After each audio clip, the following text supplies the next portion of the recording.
చాలా పెద్ద విషయం, చాలా గొప్ప విషయం సార్. ఎందుకంటే మేము ఇండస్ట్రీ గురించి మామూలుగా వినేది మీరు ఇదే బేసిక్గా దట్ ఆ వాతావరణం హాయిగా ఫ్రీగా ఉంటుంది కాబట్టి రూల్స్ లేకుండా ప్రేమలో పడడం ఈజీ, ఎవరినైనా ఇష్టపడడం. అందులో మీ చుట్టూ ఉండేవాళ్ళు అందమైన హీరోయిన్లు అందరూ. సో అది మీరు చాలా ఫోకస్ చేసి మరీ ఇలా ఉండడం అన్నది చాలా పెద్ద విషయం సార్. మీతో పాటు నటించిన హీరోయిన్స్ అందరిలో మోస్ట్ గ్లామరస్ ఎవరని మీరు అనుకున్నారు సార్? గ్లామరస్ అంటే మీకు సరైన జోడి. గ్లామరస్ అంటే శ్రీదేవి అంత గ్లామర్ ఎవరికీ లేదండి. చాలా అందంగా ఉండేవారు కదా సార్. చాలా ఎక్సలెంట్గా ఉండేది. ఆ కళ్ళు, అసలు ఎక్స్ప్రెషన్, ఫేసు, మంచి పర్సనాలిటీ. నాకు ఈక్వల్గా ఉండేది హైట్. అమ్మాయి కూడా 5'7", 5'8" ఉండుంటుంది. నేను 5'8.5". అమ్మాయి కూడా దగ్గర దగ్గర 7.5, 8 ఉండుంటుంది. Personality, behaviour, wonderful behaviour. ఎప్పుడు తప్పుగా మాట్లాడటం నాకు కానీ ఏదైనా చిరిపి పనులు చేయటం కానీ అట్లాంటిది ఏమి ఉండేది కాదు. ఆ తర్వాత అంత అందగత్తి ఎవరు అంటే దీప గారు కూడా చాలా అసలు ఎంత అందంగా ఉండేది. కాకపోతే ఏంటంటే వాళ్ళ అమ్మ ఎప్పుడు పక్కన బ్యాగ్ పెట్టుకొని బ్యాగ్లో అన్ని బిస్కెట్లు, ఈ చీడిదిళ్ళు, బాదం పప్పులు ఇవన్నీ తెచ్చిపెట్టి షార్ట్ చేసి రాగానే పెట్టేస్తూ ఉండేది. అంటే ఆ అమ్మాయి బాగా ఎర్లీ ఏజ్లో వచ్చింది. ఏదైనా అంటే ఎవరిని అడిగితే 16 years 3 months బాబు అనేది. అలా ఏంటి పాపం చిన్నది కదా కష్టపడుతుంది అని చెప్పి ఓ పెట్టేది. ఆ పెట్టడం మూలంగా కానీ లేకపోతే అమ్మాయికి ఏదో ముందే ఆర్టిస్ట్ చేయాలనే ఆలోచన ఉండి కొంచెం స్టెరాయిడ్స్ ఏదో ఇచ్చి ఇది కూడా చేశారని అంటారు. ఎంతవరకు దాని మూలంగా కానీ అమ్మాయికి బాగా బాడీ వచ్చేసింది తర్వాత. లేకపోతే చాలా అద్భుతమైన యాక్టర్ అయ్యాడు. జయసుధ గారు ఇట్స్ ఏ ఫ్యామిలీ లేడీ. అదే అదే ఇక అందులో సినిమా యాక్టర్ లాగా ఉండదు. ఆవిడతో నటిస్తా అంటే రియల్ క్యారెక్టర్తో నటిస్తాం అనే ఫీలింగ్ వస్తుంది తప్ప సినిమా యాక్టర్ లాగా ఆవిడ నటించడం కూడా అలాగే చేస్తుంది. ఇప్పుడు మిగిలిన వాళ్ళు కొంతమంది చేసే దాంట్లో ఆర్టిఫిషియాలిటీ ఉంటుంది. అంతవరకే ఉండు, టచ్ అవ్వకూడదు, ముట్టుకోకూడదు అన్న లెవెల్లో ఉంటుంది. అవన్నీ ఉండేవి సార్ ఆంక్షలు. అంటే హీరోయిన్లు చెప్పేవారా? అప్పుడు లేదు, అప్పటికి లేదు. కానీ నాగేశ్వరరావు గారు, ఎన్టీ రామారావు చేసే రోజులు ఉండేవి. జమున గారు అయితే ఎప్పుడు చేతులు ఇక్కడి నుంచి కిందే తప్ప పైకి పుట్టుకొచ్చేవారు. ఇట్లా ఈ కూడా పట్టుకొచ్చేవారు. ఓహో, అంత ఇదిగా ఉండేది. అది అవన్నీ లేకపోయినా కూడా ఎంతైనా కొంచెం దూరంగానే ఉండేవారు. ఇట్లా అప్పుడు ఈ ముద్దులు గిద్దులు ఈ గొడవలు ఏమీ లేవు కదా. అవునవునవును. ఎంతవరకు దగ్గర ఉన్నాలో అంతవరకే ఉండేవారు. ఆ క్లోజ్ చేస్తారు. ఈ అమ్మాయి వచ్చేటప్పటికంటే భార్య అంటే భార్యలాగానే ఉండేది. అంత ఇప్పుడు నేను చేసిన సినిమాల్లో కూడా హయ్యెస్ట్ సినిమాలు చేసింది ఆవిడతోటి. మా సినిమా ప్రొడక్షన్లో కూడా ఆవిడ చాలా సినిమాలు చేసింది. Very cooperative artist. అసలు మామూలుగా హీరోయిన్ లాగా గిద్దుకోటాలు ఉండవు. సింపుల్గా మేకప్ వేసుకొని వచ్చేస్తుంది. ఇది మధ్యతరగతి కుటుంబం క్యారెక్టర్ అంటే దానికి తగ్గట్టే హెయిర్ డ్రెస్ దానికే ఉంటుంది. పెద్ద హెయిర్ డ్రెస్ కూడా చేసుకునేది కాదు. మామూలు నేత చీరలు, పట్టు చీరలు లాంటివి ఇట్లాంటివి కట్టుకొని అట్లా న్యాచురల్ యాక్టర్ లాగా ఉండేది అనమాట. సో అలా మరి జయచిత్ర గారితో ఆ రూమర్ వచ్చిన తర్వాత మీరిద్దరూ మాట్లాడుకోవడం జరిగిందా సార్? అయ్యో ఇలా వచ్చేసింది, ఎలా క్లియర్ చేద్దామని. కోర్టుకి వెళ్ళినట్టున్నారు కదా మేడం? నేనే వెళ్ళాను. కోర్టుకి వెళ్ళలేదు. ముందు నోటీస్ ఇచ్చాం వాళ్ళకి, పేపర్ ఆడికి.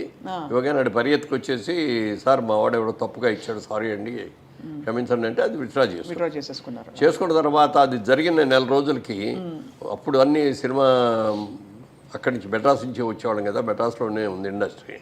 మార్నింగ్ ఫ్లైట్కి ఇక్కడ షూటింగ్ వస్తున్నాం. దాసరి గారు ఒక షూటింగ్ వస్తున్నారు, నేను ఒక షూటింగ్కి వెళ్తున్నాను, జయచిత్ర గారు ఒక షూటింగ్కి వెళ్తున్నారు. ముగ్గురు ఫస్ట్ మార్నింగ్ ఫ్లైట్లో ఇక్కడికి వచ్చాం. ఆడు మళ్ళీ ఇమ్మీడియట్గా నెక్స్ట్ డే ఆడు పేపర్లో రాశాడు, వాళ్ళ రోజు దాసరి గారి ఆధ్వర్యంలో మురళీమోహన్ గారు జయచిత్ర గారు పెళ్లి చేసుకోవడానికి హైదరాబాద్ వెళ్ళారు. ఎక్కడ కూడా రా బాబు, ఆవిడ ఎప్పుడు నువ్వు అని కూడా పర్లేదు. ఇన్నేళ్లలో నువ్వు అని కూడా అనలేదండి. నా హీరోయిన్స్ ఎవరైతే మీరేనే అంటాను నేను, ఎవరిని కూడా. యశోదరు కూడా నువ్వు అంట, నువ్వు అన్నాను, మీరేనంట. కాబట్టి ఏంటంటే జయసేత్తో క్లోజ్ ఏంటంటే I treat her as my sister. అందుకని బాగా క్లోజ్గా ఉంటాం. అప్పుడప్పుడు నువ్వు అనుకోవచ్చేమో, కానీ మిగిలిన వాళ్ళు ఎవరితో కూడా నువ్వు అనే మాట అన్నాను నేను. చాలా డిస్టర్బింగ్ సార్ ఇవన్నీ. అంటే పబ్లిక్ ఇమేజ్ అందులో కొంచెం మనం అన్నిటికీ ఎఫెక్ట్ అవుతామంటే ఇప్పుడైతే సోషల్ మీడియాలో ఎడపడ రాస్తున్నారు, నోటికి వచ్చినట్టు రాసేస్తారు. దాసరి గారు అద్దాల మేడ సినిమా చేసేటప్పుడు ఓ డైలాగ్ రాశారు. దాంట్లో సినిమా వాళ్ళ మనందరం కూడా అద్దాల మేడల్లో ఉంటాం, మనం చేసిన ప్రతి పని కూడా భూతద్దాల్లో మనం చూస్తూ ఉంటారు వాళ్ళు. మనం తప్పు చేసినా ఒప్పు చేస్తే బాగుందంటారు, మెచ్చుకుంటారు. తప్పు చేస్తే మాత్రం రాళ్ళు విసిరి కొడతారు, మన అద్దాలు పగిలిపోతాయి, మన బతుకు బజారు పాలైపోతుంది బా అని ఆ డైలాగ్ ఎంత బాగా నచ్చిందో నాకు ఆ డైలాగు. దాన్ని తూచా తప్పకుండా పాటించాను.